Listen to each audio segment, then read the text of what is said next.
یو کس وایي چې کوم سړي خودکشي کړي ځان یې په خپله وژلی هغه د مغفرت دعا کول څنګه دی؟ نو دعا ورته غوستی شي. یو کس وایي چې زما کور والا ما نه طلاقه شوي ده او زما مور او پلار یې کور ته نه لېږي، وایي ماشومان دي، نو په دې زه ګناهګارېږم او که نه؟ که ستا په کور کې وي او تا ورته طلاق ورکړی دی نو هغه اوس پردی ښځه ده، ستا ښځه نه ده. هغې نه به ځان ساتي، هغه به تا نه ځان ساتي. هغې سره د زن و شوی تعلقات حرام دي، داسې دي لکه پردی ښځې سره. یو کس وایي چې معجزه، کرامت او سحر دا څه شی دی؟ معجزه او کرامت او سحر دا درې واړه داسې کار ته وایي چې هغه خرق عادت وي، یعنی عام روټین کې هغه کار نه کیږي. لیکن معجزه بیا هغه دی چې د پیغمبر په لاس څرګند شي او د دې حقیقي فاعل کوونکی الله دی. چې الله وغواړي نو د پیغمبر په لاس معجزه څرګندېږي او معجزه د پیغمبر په لاس باندې هغه د نبوت دلیل دی. دویم کرامت دی. کرامت د یو پیغمبر امتی مسلمان مومن دغه په لاس باندې چې ناشنا کار څرګند شي هغې ته کرامت. او کرامت دغه دپاره د عزت باعث دی چې دا مسلمان دی، مومن دی. او سحر چې کوم دی نو دا حرام دی او سحر هغه په چل ول زده کېږي. کرامت ته د یو فن د زده کولو ضرورت نشته، معجزې ته د یو فن د زده کولو ضرورت نشته، او سحر ته دا یو فن دی د دې د زده کولو ضرورت شته، لیکن دا زده کول هم حرام دي او دا سحر په بل چا کول هم حرام دي او ساحر څخه تلل هم حرام دي. یو کس وایي چې حور بهشت نام رکھنا کیسا ہے؟ حور بهشت نوم کې خل څنګه دي؟ نو جایز دي، خو د قرآن پاک د آیت مخالفت پکې شته لږ لږ. هغه دا قرآن کریم کې الله پاک فرمایي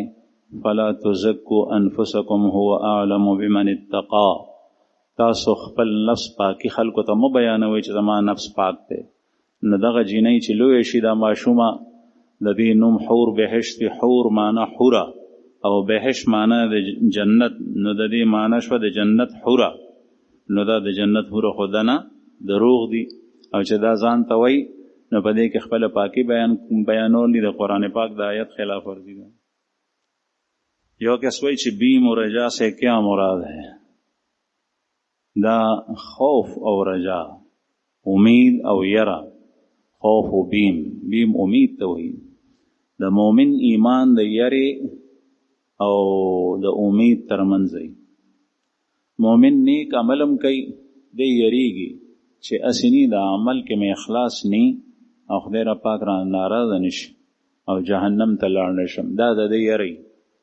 او د امید دی چې کېدای شي الله پاک ما ته په آخرت کې ښه ځای راکړي. نو د مؤمن ایمان چې سړی روح به صحت وي، تندرست وي، دنیا کې ژوندی وي او روغ وي، نو د ده ایمان د دې دوو څیزونو ترمنځ دی. د یریږي هم د الله پاک د قهر او د غضب د ناراضتیا او د جهنم نه، او د امیدوارم وي د جنت او د فلاح. البته چې کله د مري او سای اوزي نو دغه وخت کې امید په ده باندې غالب وي او ده ته داسې خبرې کول پکار دي په دې وخت کې چې د ده امید په ده باندې غالب شي چې دی د دنیا نه مایوس لاړ نشي. د صحابه کرامو سیرت چې وکتلی شي نو چې کله به د شهادت په وخت کې یو صحابي سا ورکوله، نور به تپوس او پوښتنې ته راتلل، یا د بیمارۍ په وخت کې نو بیا به ورته داسې خبرې کولې چې هغه به د امید به د هغه امید به نور سیوا شو. یو کس وایي چې د بینک نه په قسطونو باندې ګاډۍ راایستل دا آیا سود کې راځي که نه، او په بینک کې نور څه څیزونه دي چې هغه په سود کې شامل دي. ما ته تفصیل نه دی معلوم، البته صرف دغه مسله چې ګاډۍ په قسطونو باندې اخیستل دا جایز دي. کله کله په نغدو باندې ګاډۍ ګران په لږو پیسو شي او په قرضو باندې په ډېرو پیسو کېږي، نو په قرضو باندې په قسطونو ګاډۍ اخیستل جایز دي. یو کس تپوس کړی دی چې په جومات په محراب کې د اسماء حسنا ټایل لګول دا څنګه دي؟ جایز دي، خو ښه خبره دا ده چې داسې شی چې د انسان توجه په مونځ کې هغې طرف ته شي هغه شی نه وي نو ښه ده، باقي جایز دي. یو کس تپوس کوي چې یو سړی هر کال عمره کوي او فرض حج نه کوي، د داسې سړي څه حکم دی؟ نو چې کله فرض حج نه کوي او په ده باندې حج فرض دی نو د دې به الله جل شانه په ورځ د قیامت تپوس کوي. دته پکار دی چې د حج فرض وکړي، ځکه چې عمره فرض نه ده، سنت ده. د شوافیو په نږدې یو ځل عمره کول واجب دي، د احنافو په نږدې سنت ده، یو ځل سنت ده او بیا هم. او حج فرض دی، چې په چا باندې حج فرض وي، که د 20 عمرې هم کړي وي نو د حج د فرضیت نه غاړه نه خلاصېږي، دنه به په ورځ د قیامت تپوس کېږي، ګناهګار لاړ. البته کله داسې کېدی شي چې یو سړی دی هغه سره خپل مال نشته، حج په فرض نه دی، لیکن بل کس دی هغه ته پیسې ورکړي چې دا واخله او عمرې ته لاړ شي. بیا بل کال رالو، بیا واستولو هغه کس یا بل چا، نو د یو 3 4 یا 15 عمرې وکړي، خو د سره خپل وس طاقت نشته، بلکې چا واستولو ورته ویې چې لاړ شه عمرې ته، نو دغه باندې حج فرض نه دی، دنه د دې خبرې تپوس نشته. بل وایي چې د طلاق مکره څه حکم دی؟ آیا په زور باندې طلاق واقع کېږي که نه؟ او طلاق واقع کېږي چې دی په خپله ژبه ووایي طلاق واقع شي، که په زور ولي نه. یو کس وایي چې اوس دی وخت کې د غلو او د ډاکو واردات ډېر شوي دي، که یو سړی د څوکۍ دپاره سپی ساتي نو ساتلی شي که نه؟ ساتلی شي، سپی د څوکۍ دپاره ساتلی شي،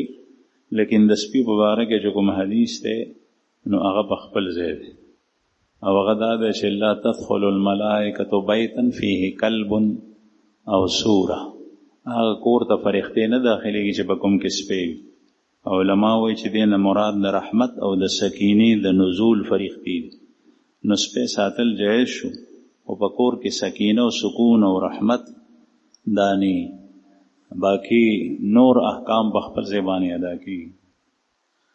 یو کس وایي چې په دې نیت سره د الله جل شانه سره تعلق مضبوطول چې الله پاک د دنیا او د آخر د ټولو حاجاتو دپاره کافي دی او زما حاجات هغه نه پوره کیږي، په دې نیت څوک د خدای سره تعلق جوړ کړي نو دا څنګه دي؟ دا مرید دنیا کې خو نه راځي، نه راځي، بلکې دغه عقیده ده چې د دنیا او د آخر زمونږ حاجات د الله سره متعلق، او الله جل شانه سره زما تعلق جوړ شي نو زما ضرورتونه د آخرت او د دنیا به خدای پاک پوره کړي، دا جایز. یو کس تپوس کړی دی چې یو مذهبي جماعت دی، هغې جماعت د مسجد د جوړولو دپاره ځای وغوښت، یو کس به ته ځای ورکړو چې دا ځای به وقف وي، په دې کې جومات جوړ کړي. چې کله د جماعت او د ګروپ هغه جومات بنیادونه وکنستل نو هغه یې وتښتېدل او جومات یې جوړ نه کړو. اوس د دې پلاټ څه حکم دی؟ نو د پلاټ حکم دا دی چې مالک په دې کې نیت د جومات کړی دی د وقف، نو اوس دې ځان ته کولی نه شي، بلکې جومات نوم د آبادۍ او د تعمیر نه دی. که دغسې ډاګه او ځمکه چا وقف کا او ده ووایي چې دا جومات دی، نو بس هغه جومات شو، هغه اوس څوک په خپل تصرف کې نه شي راوستی، نه به کور جوړولی شي نه یې خرڅولی شي، اگر که هغه چا آباد نه کو، ځکه چې جومات د آبادۍ نوم نه دی، بلکې جومات یو ځمکه وقف کول د الله د عبادت دپاره، او په دې ځمکه باندې اوس هم اوس کېدی شي، دومره ده چې مسقف نه دی، چت پې باندې نشته دی، لمونځونه پکې کېدی شي، نو دا وقف جومات دی، دغه مالک یې ځان ته کولی نه شي، نه د هغه وارثان. یو کس وایي چې کله مؤذن اذان کوي نو بیا حی علی الصلاة او حی علی الفلاح سره ښي طرف ته او ګس طرف ته مخ ګرځوي، نو دا خو هغه وخت کې وه چې کله اذان بغیر د لوډ سپیکر نه ورکولی کېدو چې خلک د اذان آواز واوري، نو اوس خو لوډ سپیکر شته، اوس خو دې خبرو ته ضرورت پاتې نه شو. نو جواب یې دا دی چې سنت د رسول الله صلی الله علیه وسلم طریقه او وینا چې کوم یو څیز مسنون شو، سنت شو، هغه هماغسې دی چې څنګه د هغه وخت نه وي. که یو حکم معلق بالعلتین وي نو بیا خو چې علت نی نو بیا حکم نه راځي، او که داسې نی نو بیا هغه حکم تر ابده پورې وي. لکه نن سبا سفر هغه د پخوا سفر په شان نه دی، آسان دی. یو سړی په جهاز کې کېناستو او دی په یوه نیمه ګنټه کې کراچۍ ته ورسېدو، او خو په سهولت سره، نو هیڅ مشکل په سفر کې نشته. لیکن د سفر چې کو حکم دی او هغه د قصر فی الصلاه 4 رکعاتی زموس 2 رکعاته کول دا په جهاز کم دی دا په بس کم دی دا په موټر کم دی او دا پیادم دی حالانکه په خوا سفر د تکلیف پیاده وي لیکن حکم اوسم پاتې دی دغه رنګې په اذان کې د مخ ګرځولو دا حکم یو کس تپوس کوي چې کله امام د جمعې خطبه ورکوي نو مؤذن د امام مخې ته د خطیب مخې ته ولاړ یو اذان کوي اذان ثانی آیا دا په حدیث کې یا قرآن کې شته او د رسول الله صلی الله علیه وسلم په سنت کې او په حدیثو کې دا شته پیغمبر علیه الصلاۃ والسلام مخې ته اذان او یا د حضرت عثمان د خلفاو په زمانه کې اذان چې کېدو نو هغه د امام مخې ته کېدو د رسول الله صلی الله علیه وسلم په زمانه کې اذان یو دو نو او صرف د خطبه اذان او د صدیق اکبر په زمانه کې هم د خطبه اذان او د ډومبه اذان نو او د حضرت عمر فاروق سے په دور خلافت کې هم د خطبه اذان او د ډومبه اذان نو د حضرت عثمان سے دریم خلیفہ چې کلالو دغه په زمانه کې 2 اذانونه شو یو د خطبه اذان او یو د ډومبه اذان نو د ډومبه اذان په خپل ځای ویل کېدو او د خطبه د اذان چې کوم نه دا به د امام مخې ته او د حضرات خلفا او دغه سي ترتیب را روان دي ځکه اوسم دغه سي کی یو کسوي چې زمونږ په کلی کې چې کله زنانه مړه شي نو د هغې په خپو باندې نکریزې لګوي د دې حکم په شریعت کې څه دی دا فرضي حکم چا جوړ کړی دی نکریزې لګول د مړي په خپو باندې نشته دویم تپوس یې کړی دی چې کله سړی سحر پاسي نو پاسېدو سره اوبس کل لا څنګه دي بعضې وایي چې دا پاسېدو سره متصل اوبس کل ګناه ده دا خبره هم غلطه ده چا جوړه کړي د ځان نه شریعت کې د دې څه حیثیت نشته اوبس کل ستا د خپل خواهش پورې ده که ستا زړه تقاضا کوي د اوبو څکلو نه اوس کوو که نینو نه یو کس وایي چې ما ته پلار وایي چې د ګاونډیانو سره کار کو هغوی سره زه کار کوم نو هغوی شراب څکي د شپې اوس که زه کار دی سره کوم نو هغوی شراب نوشۍ کې مبتلا دي او که نه کوم نو د پلار د خبرې نافرماني کېږي زه څوک نو دا یاد ساته چې کوم ځای کې ګناه وي نو هلته د پلار نافرماني کولی شي مثلا پلار تا ته وایي چې شراب وڅکه نو د پلار خبره به نه منې د الله او د الله د رسول خبره به منې پلار تا ته وایي غلا وکړه نو غلا به نه کې د پلار خبره به نه منې د الله او د الله د رسول خبره به منې غلا نه به ځان ساتي که چېرې دا شراب ته نس کې په خپله باندې نو ته په دې ګناه کې نه ملوث کاروبار کولی شي د هغوی سره البته ته د هغوی سره په مجلس کې مه کښېنه او که د هغوی سره تعاون کې یا ته هم په څکلو کې مبتلا شي نو بیا حرام دی او ګناه ده د هغوی نه ځان ډډې ته یو کس وایي چې زمونږ په کلاس کې یو کس دی هغه سبق زده کولو ته نه راځي د هغه عمر کې مونږ نه لوی دی دماغي توازن یې ټیک نه دی او مونږ په هغه باندې خدمت اچو هغه د دکان نه بهر د دکان نه څیزونه راوړي آیا په هغه باندې کار کول څنګه دي نو په هغه باندې کار کول که هغه پوهېږي په خپله خوښه کوي خو بیا پې جایز دي که په خپله خوښه نه کوي ته پې په زور کې دا ټیک نه یو کس وایي چې تاش کول دا څنګه دي دا فضول لوبه ده هغه فضول لوبو کې شامله ده چې کوم ټیک نه دي وخت ضایع کول او غفلت ته د دین نه مز او دین ته پاتې کېږي چې کوم سړی په دې کې مبتلا شي او چې په دې کې جواري کوي نو هغه خو حرامه ده صفا یو کس مختلف سوالونه کړي دي او دا نور سوالونه د طالب د حیثیت سره تعلق لري دا وروسته بیا وکړي یو ډومبی سوال دی چې عمره فرض ده واجب ده که سنت ده نو دا خبره مخکې بیان شو چې عمره سنت که چا ونه که نو ګناهګارېږي نه یو کس تپوس کړی دی چې قاري صاحب د ماشومان وهي او د هغوی نه جرمانه اخلي نو دا جرمانه اخیستل جایز دي وکړي د قاري صاحب ماشومان وهل او داسې وهل چې د هغوی په سرمن باندې داغ ولګي هډوکی مات شي زخمی شي دا ناجایز دي البته تنبیه او زورونه ورته کولی شي د سبق دپاره کپلار وته وي چې دته قرآن وښایه اگر که دی اډوکي شي د پلار دا خبره منل نه دي پکار ځکه چې دا زوی د پلار ملکیت نه دی بلکې دا حر دی آزاد دی زوی دی نو قاري صاحب داسې وهل هرګز نشي کولی چې هغې کې بچي ته نقصان ورسي د هغه مازغه مفلوج شي یا هغه لاس په مات شي او یا زخمی شي یا په سرمن باندې تور خالونه او شنه خالونه جوړ شي دا ناجایز دي جرمانه غشتل دا جایز دي لیکن د جرمانه مصرف څه دی تر اوسه پورې دا قضیه علما او مفتیانو حل کړي نه ده چې دې سره به څه کوي بعضې حضرات وایي چې هغه ساعت به د تنبیه دپاره واخلي او بیا به یې واپس ورکړي او بعضې وایي چې د هغې په اجازت استعمالولی شي خو د ماشوم اجازت نه دی ځکه چې هغه وړوکی ماشوم دی د هغه اجازت معتبر نه دی البته دا پیسه کې د پلار وي او پلار یې ورکړي وي چې دا یوسه او بیا د پلار په اجازت سره چې کوم مصرف کې هغه د استعمالولو امر وکړو په هغې کې بیا استعمالولی شي لیکن بغیر د دې نه د قاري صاحب ځان ته د پیسې نشي استعمالولی بل تپوس یې کړی دی چې یو بوډۍ ښځه ده د هغې خاوند مړ شو او عدت مکملولو نه بغیر هغه خپل رور کر راله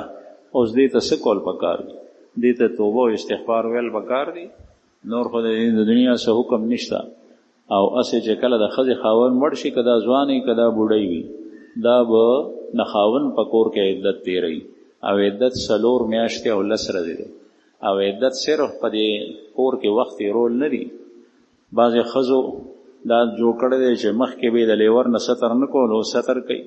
مخکې به د رور او د پلار محرم دی اوس د هغې نه ستر کوي نه په عدت کې یو څو څیزونه دي یو دا چې د خاوند په کور باندې به وخت تیری بهر به نوځي دویم دا ده چې سنگار به نه کوي سرخی پوډر دا به نه لګوي درېیمه دا ده چې مزیدارې کپړې به نه اچي څلورمه دا ده چې عطر او تیر به نه استعمالوي زیب و زینت کې دام راځي د کور نه به بهر نوځي پنځمه دا ده چې یو سړی دې سره د نکاح په باره کې خبره نشي کولی چې زما زړه غواړي چې تا سره نکاح وکړم ستا خاوند مړ شو نه دا صراحتا خبره ورسره نشي کولی البته اشارو کې کولی شي او په زړه کې دا ساتلی شي دغسې دا زنانه هم نو دا ټول څیزونه په باندې بند دي نبی کریم صلی الله علیه وسلم ته یو زنانه راله هغې وویل چې یا رسول الله زما لور ده او د هغې خاوند هغه مړ شو اوس د هغې سترګې خوب دي مونږ په هغې سترګو کې هغې ته رانجه اچول غواړو چې رانجه واچوي نو آیا رانجه اچولی شي نو رسول الله صلی الله علیه وسلم ورته وفرمایل چې نه ځکه چې رانجه د زینت شی دی هغې زنانه بیا وویل چې یا رسول الله د هغې سترګې خوږ دي ځکه ورته اچو د الله رسول ورته وفرمایل او لغونې په قهر شو ورته یې وفرمایل چې هغه زمانه د هیره شوه چې کله به په تاسو کې د یوې زنانه خاوند مړ شو نو هغه به یو کال په هغه کور کې وه او یو کال به سنگار او زیب و زینت نه کولو صفا کپړې به نه اچول او یو کال به ثابت کال په کور کې به د کور د خلکو نه به جدا وه او لکه د سپي به ورته په چټ کې خوراک ورکولو او هغې د لاسو شی به هم چا نه اخېستو او هغې ته به په لاسو کې هم څه شی نه ورکولو د هغې د بدن سره به چا لاس هم نه لګول پوره کال به دغسې ناسته وه بیا به د هغې نه پس دا راپاڅېده د اوښ پچې به په لاسو کې ورکې هغه به په شا ویشتې دا رواج او بیا به د یو ځناور او حیوان سره بدن ومږلو نو بیا به د هغې نه پس دا د عدت نه راووت بیا دا دومره ګندګۍ چې ومکولې ثابت کال نو هغه صبر مکولی شو اوس دومره صبر نشي کولی هغه د جاهلیت غلط رسم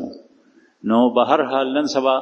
زنانه دغه کیل جوړ کړی دی چې د خاوند په کور کې ټول عمر یې ورسره تېر شوی